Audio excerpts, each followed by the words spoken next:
नमस्कार दोस्तों, कैसे हो आप सब। मेरा नाम है विजय कुमार और आप देख रहे हैं कॉमिक्स पिटारा चैनल को। दोस्तों, हम लोग कॉमिक्स पढ़ रहे थे भेड़िया का कानून। इसका पहला पार्ट ऑलरेडी मैंने इस चैनल पे अपलोड कर दिया है। अगर आपने नहीं देखा है तो प्लीज़ सबसे पहले जा करके देखिए, तभी आपको पूरी कहानी समझ में आएगी। तो चलिए इसके आगे की कहानी पढ़ेंगे पार्ट 2 में। पार्ट 1 में मैंने इस कॉमिक्स को 15 पेज तक ख़त्म कर दिया था। अब इसके आगे की कहानी पार्ट 2 शुरू करते हैं। तभी अचानक हुए धमाकों ने सभी को चौंका दिया। अरे, ये तो वही शहरी हैं जिनके पास हमारे हीरे हैं, बच के ना जाने पाए। आओ समीर, यही मौका है निकल जाने का। और दोनों समा गए पास के एक ही पोखर में। छपाक। भेड़िया और समीर को बच निकलता देख विजय के शहरी दिमाग से षड्यंत्रकारी खिचड़ी पकने लगी। इस समय इन जंगलियों से मिल जाने में ही भलाई है, क्योंकि इनकी मदद के बिना मैं वो हीरे नहीं पा सकूंगा। जोर से चिल्लाया विजय। सरदार, हीरे हमारे पास नहीं, उस जंगली के पास है जिसे तुम भेड़िया कहते हो। क्या बकते हो तुम? हमारे यहाँ झूठ बोलने की सज़ा मौत है। विजय ठीक कह रहा है सरदार। अगर आप हमारी मदद करें तो वो हीरे हम जरूर पा सकते हैं। प्रताप की बात सुनकर आंखें छोटी हो गई सरदार की। वो कैसे?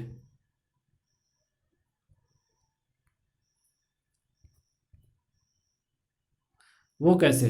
विजय ने उस 5,000 साल पुराने कोकणी के खंडहर में रहने वाले भयानक जानवर की बात सुनकर बात सरदार तुंगा को बताते हुए कहा। भेड़िया समीर की मंगेतर मोनिका को बचाने जरूर आएगा। तब हमारे द्वारा फैलाए गए मोनिका के शहरी कपड़ों के टुकड़े खुद ब खुद उसे मौत के उस खंडहर में पहुंचा देंगे। ठीक है, जब तक हीरे नहीं मिल जाते मोनिका मेरी कैद में रहेगी, तुम्हारी जमानत के रूप में। वाह विजय वाह, प्लान, क्या प्लान बनाया है तुमने हीरे हासिल करने का। हाँ, इसके अलावा कोई और चारा भी नहीं था। इधर फूजो की कुटिया का नज़ारा देखकर भेड़िया चौंक पड़ा।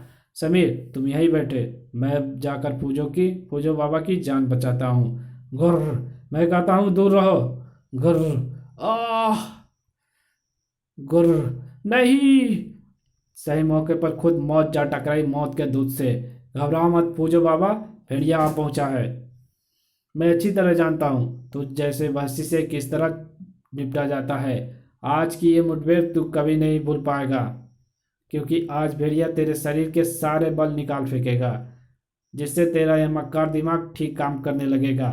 लगातार हुए फौलादी प्रहारों से घबराकर शेर ने अपनी पूरी ताकत लगा भेड़िया को झटका दिया। गुर्र। शेर को जान बचाकर भागता देखकर भेड़िया फूजो की ओर पलटा। आप ठीक तो हैं फूजो बाबा? इस शेर ने आप पर हमला क्यों किया है? मैं ठीक हूँ भेड़िया, इलाज के लिए मैं इसे यहाँ लाया था, मगर ना जाने क्यों इसने मुझ पर हमला कर दिया। इसी बीच समीर भी वहाँ आ पहुँचा। आओ समीर, फूजो बाबा, ये समीर है और घायल भी है, इसे तुरंत इलाज की ज़रूरत है। ठीक है भेड़िया, मैं अभी इसका इलाज शुरू कर देता हूँ। साथ ही आज तो मुझे भी अपना इलाज करना होगा। मगर मित्र भेड़िया, मेरी मंगेतर मोनिका अभी उनके कब्जे में है। कहीं हीरो की लालच में वो मोनिका को मार न दे। चिंता मत करो, मोनिका को कुछ नहीं होगा, और साड़ी कपड़ों में होने के कारण मैं उसे जल्द ही ढूंढ निकालूंगा। विजय के षड्यंत्र के अनुसार मोनिका के कपड़ों के टुकड़े जंगल में इस तरह फैला दिए गए कि उनके सहारे भेड़िया सीधा कोकणी के खंडहरों तक पहुंच जाए। मोनिका को ढूंढता हुआ भेड़िया खंडहर के अंदर जाएगा और वो भयानक जानवर भेड़िया पर हमला कर देगा। वो आपस में लड़कर मर जाएंगे और हम वो कीमती हीरे पालेंगे। लगातार 2 घंटे चलने के बाद भेड़िया अचानक एक झाड़ी के पास जाकर रुक गया। हूँ, झाड़ियों में शहरी कपड़े का टुकड़ा कैसे? विजय, तुम दोस्तों से नहीं अपने देश से भी धोखा कर रहे हो। कैसा देश, कैसा दोस्त? अब वो हीरे ही मेरे सब कुछ हैं। तेजी से बढ़ रहे थे भेड़िया के कदम उस भयंकर साजिश की तरफ। लगता है इन बुजदिलों ने मोनिका को कहीं पास में ही कैद किया हुआ है। अरे, वैसा ही एक और कपड़े का टुकड़ा। अब और ज्यादा देर मेरी आंखों से वो शैतान नहीं छुप पाएंगे। थोड़ी देर बाद, ओह, तो यहाँ कैद किया है मोनिका को। कुछ देखी हुई लगती है ये जगह।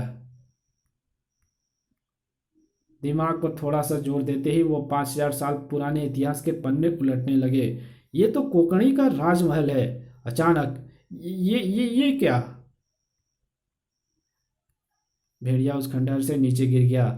पूरा माहौल गूंज उठा उस धमाके से। उफ, मेरी कमर! तभी एक भयानक चिंगार ने भेड़िया की रूह को भी कपा दिया। ये चिंगार कैसी? लगता है ये वही भयानक जीव है जिसकी बात समीर कर रहा था। उस विशाल मकर इंसान की आंखों की वहशियत मानो कह रही थी, पिछले कई सालों से इस जगह पर मेरा राज है। ये कैसा अजीब प्राणी है, आधा आदमी आधा मकड़ी। तू विचित्र प्राणी कहाँ से चला आया? आह, मुझे बाहरी जगत के प्राणियों से सख्त नफरत है। आह, मेरा हाथ। तुझे मारकर मेरे तेरी रगों में बहते गर्म खून को निचोड़कर अपनी प्यास बुझाऊंगा मैं। कोई भी ताकत भेड़िया को ज्यादा समय तक दबाकर नहीं रख सकती। इस जंगल में जमीन के ऊपर, जमीन के नीचे और आसमान पर एक ही राजा है, और वो मैं हूं भेड़िया। मेरे शरीर की असीम ताकत ने ही मुझे यहाँ का राजा बनाया है मक्कड़ इंसान। ये देख, मेरी ताकत का एक छोटा सा नमूना। असहनीय पीड़ा से चिंगाड़कर वो मक्कड़ इंसान भेड़िया पर झपटा। आई। भयानक वार के तुरंत बाद ही सेकंड के हजारवें हिस्से से पहले भी भेड़िया के चारों ओर रेशम के तारों से महीन मगर लोहे के तारों से भी मजबूत जाल बुन दिया उस मक्कड़ इंसान ने। उफ, ये जाल तो लोहे की तरह मजबूत है। मगर भेड़िया फिर भेड़िया ठहरा, लेकिन इतने मजबूत भी नहीं कि भेड़िया को हमेशा के लिए कैद कर सके। पाशविक शक्ति और इंसानी दिमाग के बेजोड़ संगम की मिसाल था वो दृश्य। अब तुझे मैं तेरी जिंदगी की कैद से आज़ाद कराऊंगा चिंगाड़। भेड़िया ने तुझ जैसे कई सिरफिरे को ठीक किया है। अगले ही क्षण इससे बचने का एक ही रास्ता है। इस विचित्र प्राणी से जीत पाना आसान नहीं। यहाँ से भाग निकलूं। अब बारी है उन मक्कार इंसानों की जिसके कारण ये सब हुआ है। भेड़िया के भय से भयभीत मकर इंसान खंडहर से बाहर भेड़िया की मौत का इंतजार करते विजय उसके साथियों पर बरस पड़ा। अरे, ये तो मक्कर इंसान इन्हें मार डालेगा। तो इस भूलोक में रहने के लायक नहीं। भेड़िया तुझे वापस पताल ही जाना होगा, और भेड़िया तुझे पताल पहुंचाकर ही छोड़ेगा। इसी बीच समीर और मोनिका भी भेड़िया के पास जा पहुंचे। शुक्रिया मित्र, तुमने मेरी मंगेतर की जान बचाई। काश इन तीनों के साथ में उन हीरो को भी कानून के हवाले कर पाता। वो हीरे तो मेरे पास ही हैं समीर, मगर मैं उन्हें तुमको नहीं दे सकता, क्योंकि वो इस जंगल की धरती पर मिले हैं, और इस जंगल में सिर्फ एक ही कानून है, और वो है भेड़िया का कानून। इसी के साथ ये कहानी समाप्त होती है। मिलेंगे एक और नई कॉमिक्स में, तब तक के लिए बाय। ओके।